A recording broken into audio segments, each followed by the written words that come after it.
Malaysia, sebuah negara yang kaya dengan pelbagai kaum, menjadikan Malaysia negara yang memiliki keunikan tersendiri berbanding negara-negara lain. Lebih unik lagi ialah kita semua dapat bersama-sama hidup dengan penuh keharmonian dan kepelbagaian kaum duduk sama rata di bumi bertuah ini. Dalam konteks Malaysia ini, perayaan Deepawali adalah penting di mana walaupun tidak lagi dilihat dari segi unsur agama, ia menjadi satu unsur budaya di mana budaya masyarakat India, kita mempelawa kawan-kawan kita daripada bangsa lain, agama lain, duduk bersama, makan bersama, minum bersama dan riang bersama dan merapatkan perhubungan dan menjadi salah satu aspek perpaduan negara. Tak kenal maka tak cinta. Bersempena sambutan Hari Deepawali, Diary Koresponden membawa anda mendekati keunikan seni budaya kaum India di Malaysia.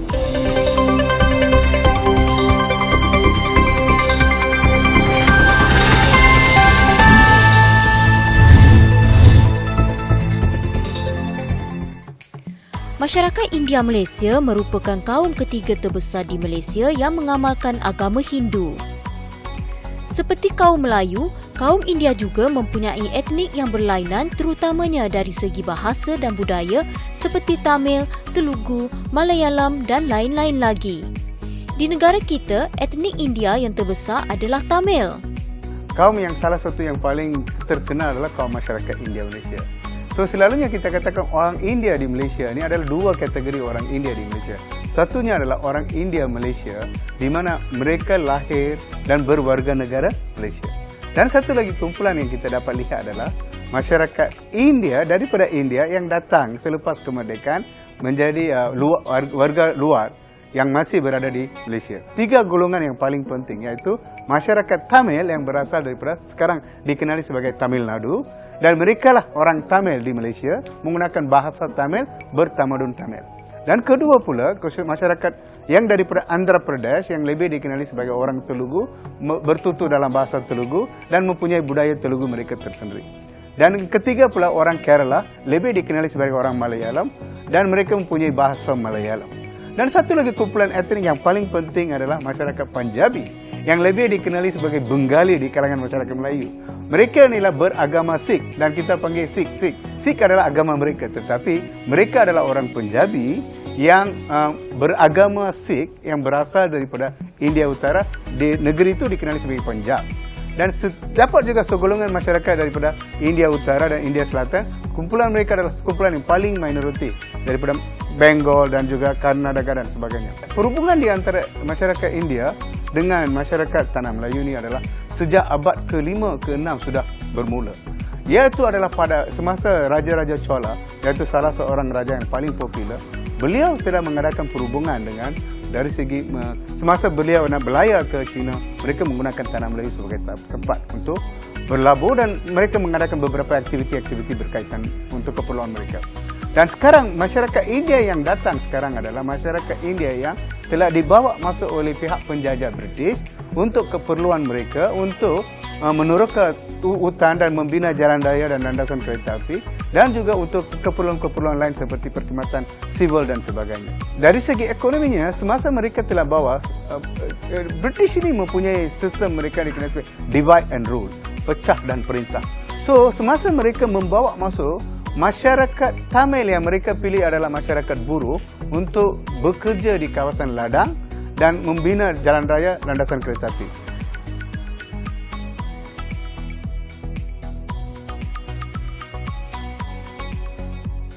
Keunikan budaya amalan India di Malaysia ialah sambutan Hari Deepawali yang juga dikenali sebagai Pesta Cahaya. Hari Deepawali merupakan perayaan yang disambut oleh semua pengganut yang beragama Hindu di seluruh dunia.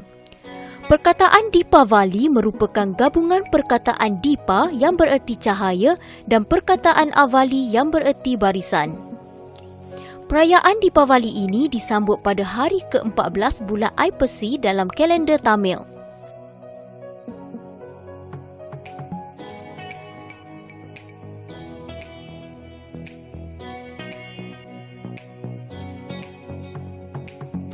Oleh kerana hampir lebih daripada 85% adalah masyarakat India beragama Hindu, maka perayaan-perayaan yang berkaitan dengan masyarakat Hindu telah menjadi perayaan-perayaan orang India. Tapi salah satu perayaan yang paling popular adalah yang bercorak agama Hindu, tetapi yang menjadi satu perayaan masyarakat India, yaitu dikenali sebagai Deepavali. So, Deepavali merupakan salah satu perayaan paling popular di kalangan masyarakat India Utara. Pelita yang dipasang dalam barisan dinyalakan di rumah pengganut Hindu bagi melambangkan kejayaan, kebaikan mengatasi kejahatan yang diraikan sebagai perayaan Deepavali. Pada pagi Deepavali, pengganut Hindu melakukan upacara mandi dengan menggunakan minyak bijan yang melambangkan penyucian badan dan atma iaitu jiwa. Dengan memakai pakaian baharu, pengganut Hindu akan mengunjungi kuil untuk upacara sembahyang. Pada hari tersebut, di pintu masuk rumah pengganut Hindu akan dihiasi kolom iaitu hiasan seperti corak bunga dan lain-lain yang halus dilakarkan di atas tanah yang biasanya dibuat daripada tepung beras atau beras dengan menggunakan pelbagai warna.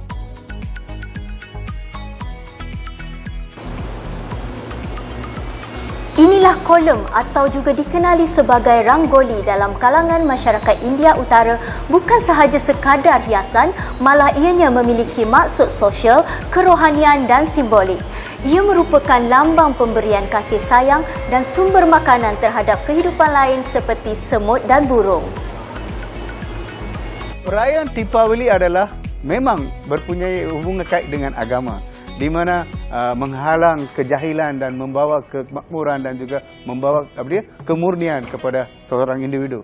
Mempunyai kaitan dengan cerita-cerita mitos dengan itu, tetapi hari perayaan ini adalah hari dikenali sebagai hari pelita lah, di mana membawa keriangan dan juga membawa kemurnian dan juga membersihkan dirinya dari segi pemikiran, dari segi perbuatan dan sebagainya. Itulah keutamaan yang diberikan pada perayaan Deepavali ini. Selain Deepavali, Hari Thaipusam juga merupakan perayaan yang disambut oleh pengganut yang beragama Hindu di seluruh dunia bagi menghormati Dewa Murugan atau juga dikenali sebagai Dewa Subramaniam. Thaipusam merupakan salah satu perayaan yang lebih bercorak agama, di mana ia melibatkan masyarakat Hindu untuk menunaikan apa yang dihajat ataupun apa yang didoakan oleh mereka itu supaya menunaikan janji-janji mereka itu pada hari itu. So, ia menjadi lebih kepada satu perayaan yang berkaitan dengan Dewa Subramania, yaitu Dewa Muruga lebih popularnya, dan ia merupakan salah satu mazhab yang popular di India ataupun di kalangan masyarakat Hindu. Di sinilah sambutan perayaan Thaipusam diadakan setiap tahun. Namun, tahun ini sambutan ini pastinya amat sedikit berbeza kerana kita kini di dalam ujian pandemik COVID-19. Semasa bulan Thai ini, mereka pergi ke kuil Palani dan menunaikan janji mereka dan mengambil kabadi, iaitu apa yang dibawa dikenali sebagai kabadi, dan ia merupakan menunaikan nazar mereka itu. Seketika nanti kita akan bersama dengan Syuhada Zamzami untuk kupasan tentang keistimewaan tarian Bharatanatyam yang merupakan seni tarian tertua yang disulami dengan rentak alunan badan penuh kelembutan.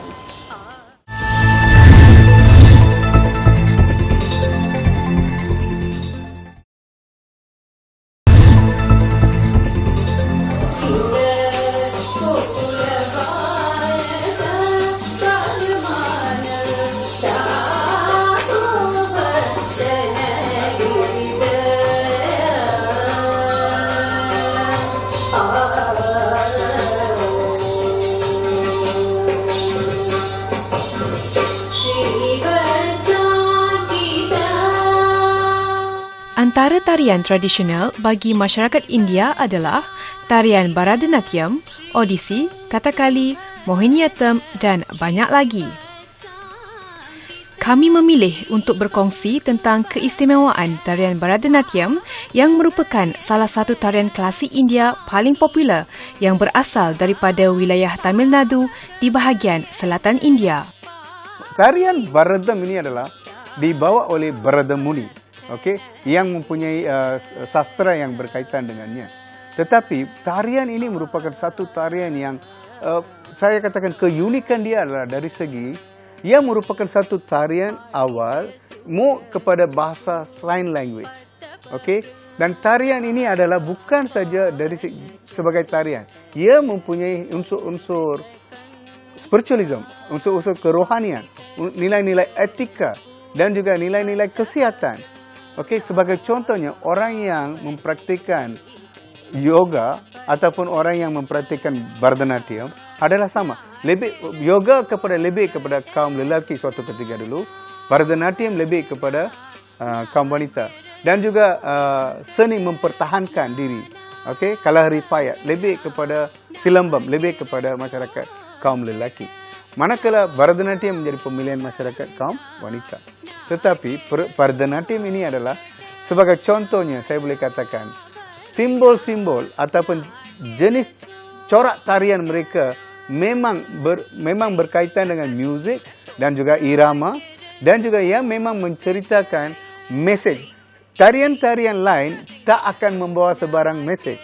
Tapi tarian Bharatanatyam ini adalah mereka menceritakan dengan gaya tarian mereka itu. Gaya perlakuan mereka itu. Gaya muka mereka itu. Jari, setiap bahagian badan menceritakan tentang apa yang mereka ingin mencapai kepada mereka yang melihat tarian tersebut. Sebab itulah saya katakan tarian Bharatanatyam. Dan juga tarian Bharatanatyam memang mempunyai unsur agama dan unsur kerohanian. Di mana tarian ini bukan untuk satu lakonan untuk mencerita kepada orang ramai. Ia lebih kepada internal, di mana mereka dapat merasai tenaga kosmos sewaktu mereka menari. Dan tenaga kosmos itu dapat memberi satu ilham dan juga dari segi pemahaman mereka, kerohanian mereka itu. Bharatanatyam ni establish lebih 2,000 tahun Masihi, before the Christ.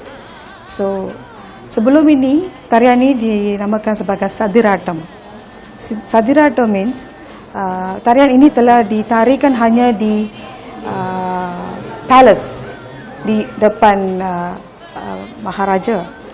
Kemudian perlahan demi perlahan, slowly by slowly, tarian ini telah diajarkan untuk lelaki. Tapi sekarang kebanyakan perempuan yang telah jadikannya sebagai profesional. Diberi nama Bharatanatyam kerana tarian ini mempunyai 3 elemen penting iaitu ekspresi, bhavam, melodi, ragam dan ritma, talam. Basic is yato hasta tato dristi, yato manaha, yato manaha tato bhavas, yato bhavas tato rasa. Ini bermakna yato hasta tato dristi, bermakna ke mana kita membawa tangan kita. Di sana kita perlu gunakan mata kita untuk tengok. Kemana mata kita pergi, inner feeling kita follow. Kena ikut. So, setiap pergerakan Bharatanatyam ni, kita buat dengan cara sincerely, honestly, with love, with passion. So, every single steps that kita sembahkan membuatkan audience tu faham apa yang cuba kita berikan. Contohnya dalam sesuatu lagu tu katakan anak menangis. Anak tengah menangis dan ibu nak pergi membela anak dia. So kita buat baby menangis, ibu dia pergi angkat dia, sayang dia.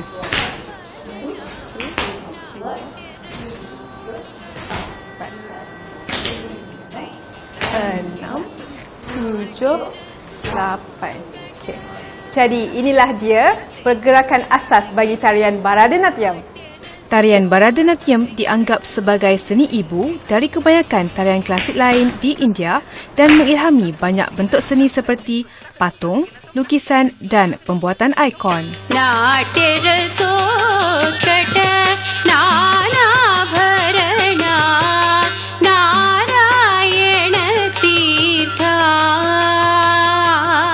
Tak lapuk di hujan, tak lekang di panas. Itulah dia peribahasa yang sering kita kaitkan dengan adat dan budaya bagi sesebuah kaum. Di masa pandemik ini, budaya dan adat perlulah kita sentiasa pelihara. Oleh itu, di kesempatan ini saya ingin mengucapkan selamat Hari Deepavali. Deepavali Nal Waltakar. Okey, jom.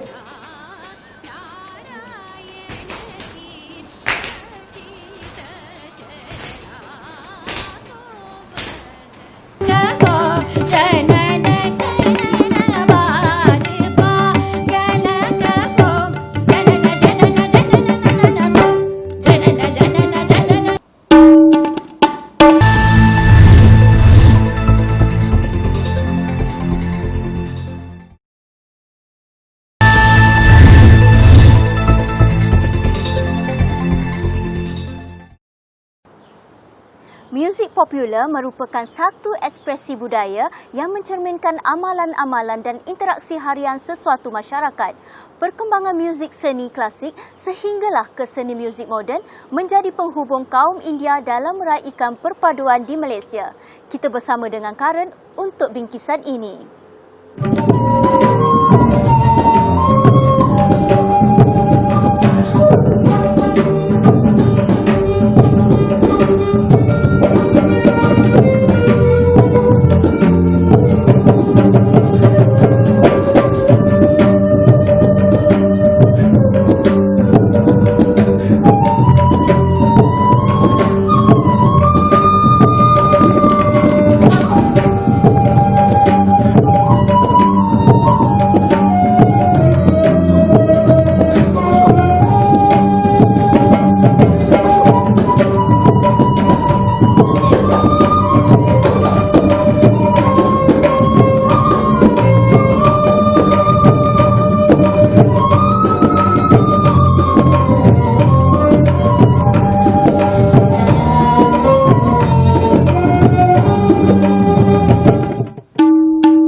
Hai, bersama saya di Diary Correspondent bernama. Untuk special episode hari ini, saya akan membawa anda mendekati keunikan muzik yang selalu dimainkan oleh masyarakat India di Malaysia. Jom kita saksikan.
Kami berkesempatan bersama-sama dengan kumpulan musikal Suara Layum. Antara cabaran sebagai vokalis kumpulan tarian ini, Bawani Balachandran mengetengahkan pelbagai genre muzik untuk memberi lebih kelainan kepada semua penggemar musikal India. Terdapat 4 melodi muzik yang dipecahkan kepada muzik tradisional, fusion, modern dan muzik contemporary. As a vocalist, my experience are very vast, and from young age, I have been into music, and there's a lot of challenging. Music is a very challenging industry, and we have to come up with our new kind of presentation to keep the music going on, sustaining. So as a vocalist, we have a lot of challenges. Just not being too involved in too Carnatic music, we have as in time we have to change according to the situations of the current life.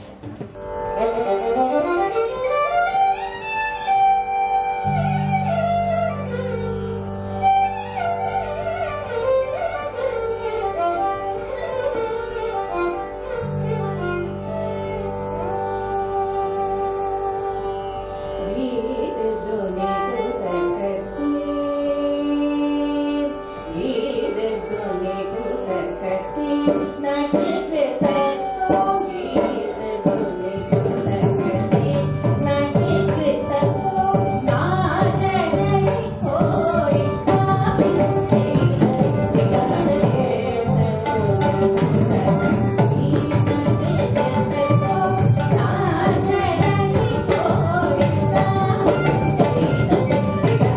Saya pemuzik alat instrumen viola.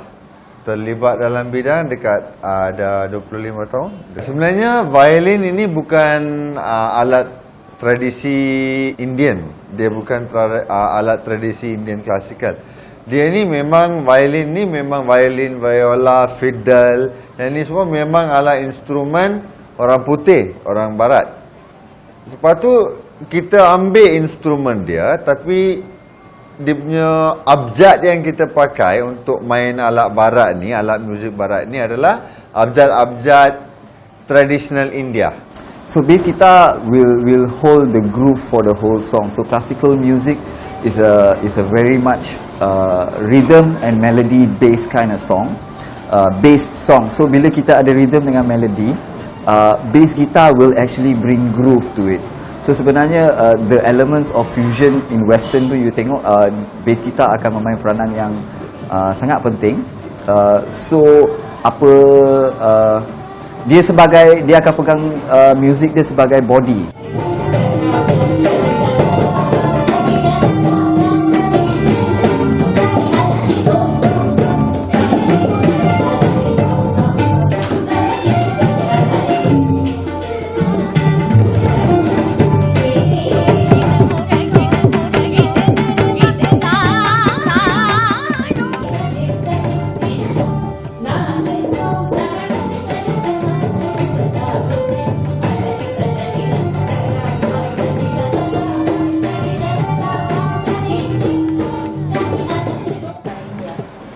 Seruling Bansyuri ini dia 6 lubang. Dia sebenarnya boleh membuat apa saja suara kita boleh keluarkan frekuensi. Dan style saya main tadi adalah contemporary tapi dengan cara Hindustani classical, North Indian classical system. So Bansyuri ini dia boleh mendapat apa jenis frekuensi dalam genre macam mana pun kalau kita main according dia punya notation lah. So dia chromatic, scale. Yang instrumen ni semua selalu untuk classical traditional music. Tapi dari dulu saya dengan kawan-kawan sudah try eksperimen dengan English music, Malay music, semua buat fusion. Saya lebih mainkan muzik percussion, instrumental, side instrumental, macam ganjira, kadam, mosteng, dan berkembang. Turut mengamalkan pembudayaan norma baru, Bawani juga berkongsi cara yang diambil oleh sekolah ini berdepan dengan ujian pandemik COVID-19. Okay. Masa pandemik ni, so classes saya semua online. And so actually it's very difficult to go online student with a larger quantity of students, but so far all our classes are online, so we are coping up with it. Selamat Hari Deepavali kepada semua peminat-peminat bernama dengan kepada semua penganut Hindu. Happy Deepavali. Saya ingin mengucapkan selamat Hari Deepavali kepada semua rakyat Malaysia. Harap semua patuhi SOP kerajaan dan Happy Deepavali.